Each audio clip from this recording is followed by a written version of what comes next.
The krill hegemony, a species whose very biology seemed sculpted for war, saw the galaxy in terms of predator and prey. Their ships were extensions of their carapaced bodies, bristling with weaponry. Their philosophy was simple: might made right, and weakness was an invitation to conquest. When their gaze fell upon the expanding sphere of human influence, their strategists noted something peculiar: human rules of engagement. These Geneva Conventions of Space, as some krill commanders derisively called them, were a source of amusement in the krill war chambers. Prohibitions on targeting civilians, declarations before hostilities, humane treatment of prisoners. To the krill, these were not signs of an advanced morality, but laughably naive self-imposed shackles. "They fear true war," Grand Warmaster Vrex declared to his assembled fleets. "They cling to these rules because they lack the stomach for what conflict truly demands. Their morality is a weakness we shall exploit to its fullest." The target was the burgeoning human colony on Viridian Prime, a verdant world on the edge of human-controlled space, chosen specifically for its symbolic value and its perceived soft defenses. The Krill Armada, dozens of jagged, obsidian warships, dropped out of hyperspace with no warning, their first volley incinerating the orbital defense platforms before they could even raise shields. It was a statement: your rules do not apply here. What followed was not merely an invasion, but a calculated campaign of terror designed to shatter human morale across the galaxy. Krill ground troops, massive insected warriors with multiple weapon limbs, stormed population centers. They didn't just bypass civilian areas, they targeted them. Hospitals, schools, refugee centers, all were deemed legitimate military targets by Krill doctrine. Their destruction broadcast live on open channels, a grisly spectacle for any human ship or colony to witness. They took prisoners, not for information, but for brutal public executions, violating every tenet of human wartime conduct. They used banned chemical agents on agricultural centers, ensuring a slow, agonizing famine for any survivors who might escape their initial onslaught. Warmaster Vrex watched the data streams from his flagship, the Iron Scythe. "See how they scatter," he rasped, his mandibles clicking with satisfaction. "Their fleets are hesitant, disorganized. They broadcast outrage, condemnation, empty words. They expected a civilized conflict. We are showing them the truth of the universe." He believed humanity would crumble, that the sheer horror of the Krill's methods would break their will to fight, leading to a swift surrender of Viridian Prime and perhaps other border colonies. He expected fear, despair, and capitulation. On Earth and across the human interstellar command, the initial reaction was indeed horror and outrage. The broadcasts from Viridian Prime were gut-wrenching. Emergency sessions of the Earth High Council were convened. Diplomats screamed for intervention, for justice. Military leaders urged caution, bound by their own doctrines that emphasized proportionate response, the avoidance of escalation to total war unless absolutely necessary. For days, humanity seemed paralyzed by the sheer barbarity of the Krill assault. But the Krill had fundamentally misunderstood something about their enemy. They saw human rules of war as born of weakness, of an inability to comprehend or enact true brutality. They failed to see them as a conscious, carefully constructed leash on a species that knew, from its own bloody history, exactly what it was capable of. Humans didn't avoid total war because they were incapable of it. They avoided it because they knew its terrible, self-destructive cost, and had, over centuries, built societal and ethical barriers against that abyss. The breaking point came with the Omega broadcast. A Krill commander on Viridian Prime, seeking to curry favor with Vrex, gathered several hundred civilian hostages, men, women, and children, in the ruins of a city square. He then proceeded to systematically execute them, group by group, while delivering a gloating monologue about Krill superiority and human frailty. This was not just an atrocity. It was a meticulously crafted psychological weapon, designed to inflict maximum emotional trauma. When that broadcast reached Admiral John Ironhand Heston, commander of the Human Defense Fleet's 3rd Armada, something within the veteran officer, known for his stoic adherence to protocol, finally fractured. He watched the final, horrifying moments from his command chair on the HDF Retribution, his face an unreadable mask of stone. His knuckles were white where he gripped the armrests. When the feed cut, Heston was silent for a full minute. His bridge crew waited, the air thick with unspoken grief and fury. Then Heston looked up, his eyes like chips of ice. "Open a secure channel to High Command," he said, his voice low and dangerously calm. "Signal condition. Crimson Scythe. Authentication. Heston, Omega-01. I'm invoking Protocol 734. Total Retribution." A wave of shock rippled through the bridge.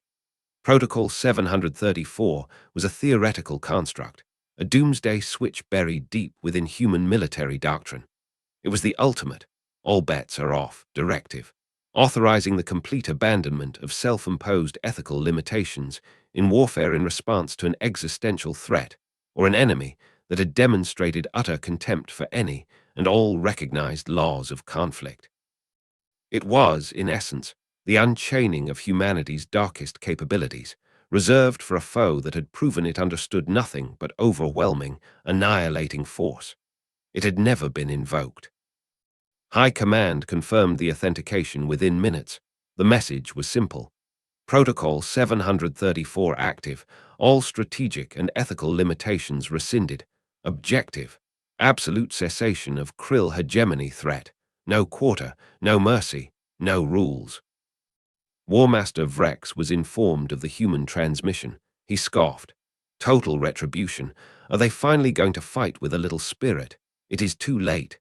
Viridian Prime is ours. Their morale is shattered." He was wrong.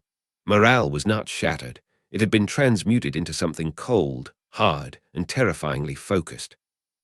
The first sign that the rules had changed came not with a massive counterattack, but with silence. Krill communication arrays, designed to broadcast their terror, suddenly found themselves flooded with nothing. Or rather, something worse than nothing. Human electronic warfare didn't just jam Krill signals, it infiltrated them. Krill warships began receiving ghost signals, whispers in their own calm channels, meticulously crafted mimetic agents designed to induce paranoia and sow discord. Battle plans appeared on their screens, only to morph into looping images of Krill atrocities mirrored back at them, overlaid with the silent, accusing faces of their victims. Krill crews, hardened to the horrors they inflicted, found themselves unnerved by this silent, psychological mirroring. Then came the grief eaters. Human science had long studied trauma. Now that knowledge was weaponized. Specialized human units, protected by advanced psychological dampeners, began targeted strikes, not against military hardware, but against Krill command structures, using precisely tuned sonic and mimetic weaponry that didn't kill, but induced acute, overwhelming sensations of sorrow, loss, and existential dread. The very emotions the Krill sought to inflict, amplified and turned back upon them. Krill commanders, proud and unyielding, were found catatonic in their command chairs, weeping uncontrollably, their will to fight utterly eroded. Human fleet movements changed. They stopped trying to meet Krill warships head-on in honorable combat.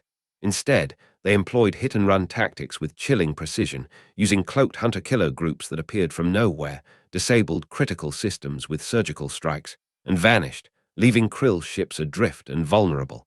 But they didn't just disable them. They often left behind a single, stark message buoy. You broke the rules.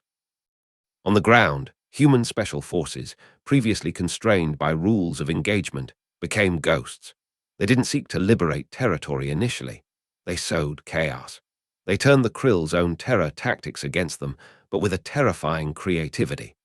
Krill supply lines were not just cut. They were poisoned with genetically engineered microbes that consumed their unique food sources. Krill barracks were not just bombed. They were seeded with nanites that induced horrifying, vivid hallucinations based on Krill primal fears. War Master Vrex, watching his fleets report increasing confusion, system failures, and inexplicable psychological breakdowns among his elite troops, felt a cold tendril of unease. "What is this?" he demanded of his analysts. Their tactics are erratic, inhumane. One of his senior tacticians, a Krill named Grak, who had studied human history more deeply than Vrex thought necessary, spoke hesitantly. War Master, I believe they are no longer adhering to their self-imposed limitations.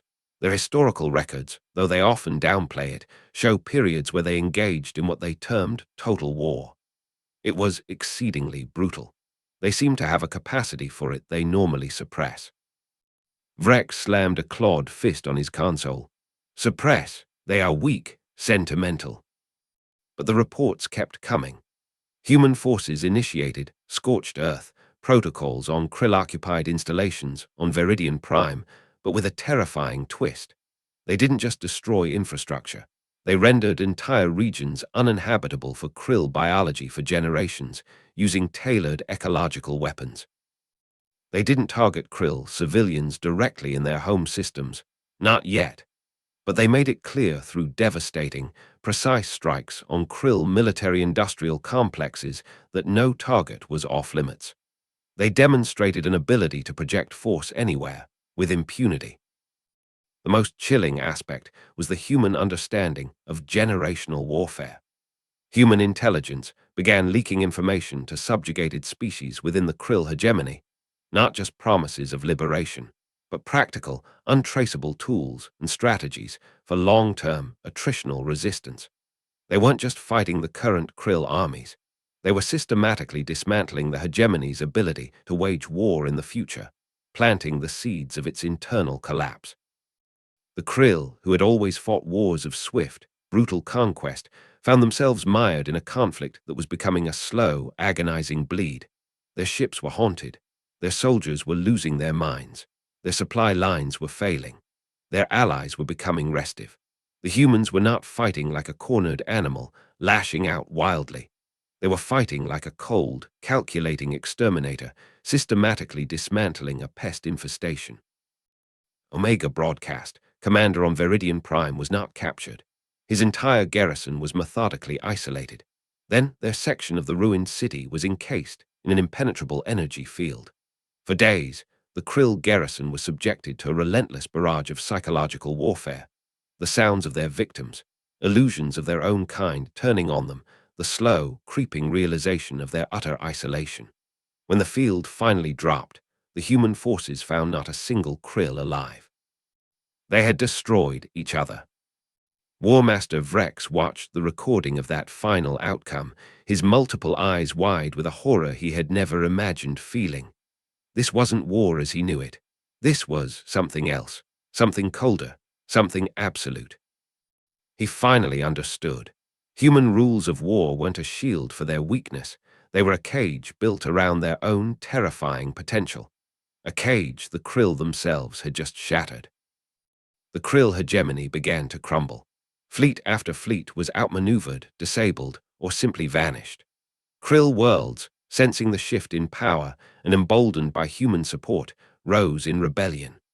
The Krill, who had prided themselves on their unbreakable will, found that will systematically broken by a species that seemed to harness grief, rage, and intellect into a weapon of terrifying efficiency.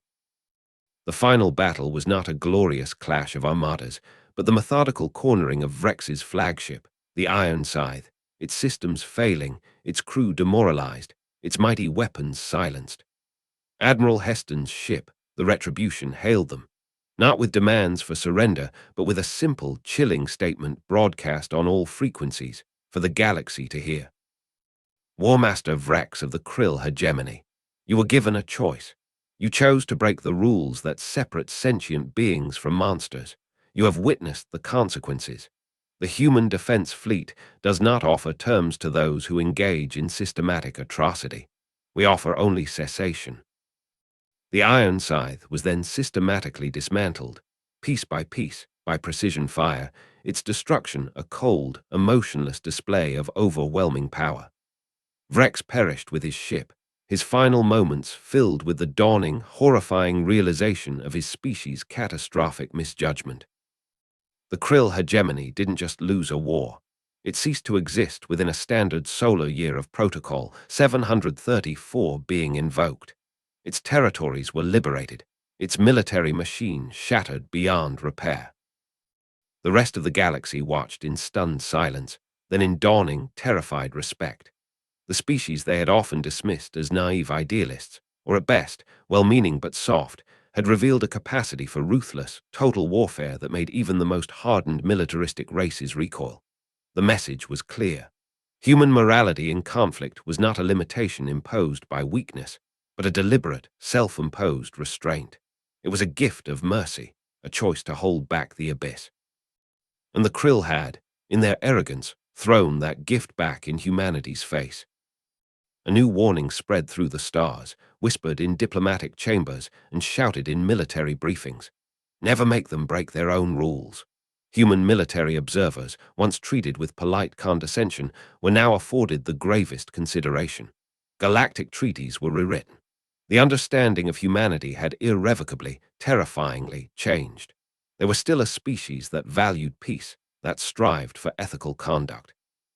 But the galaxy now knew, with chilling certainty, what lay dormant beneath that veneer of civilization, and prayed they would never again awaken it. Earth and its colonies were no longer seen as tempting targets, but as the domain of a species that had mastered not only the art of war, but the far more terrifying art of restraint, a restraint that, if broken, promised only oblivion.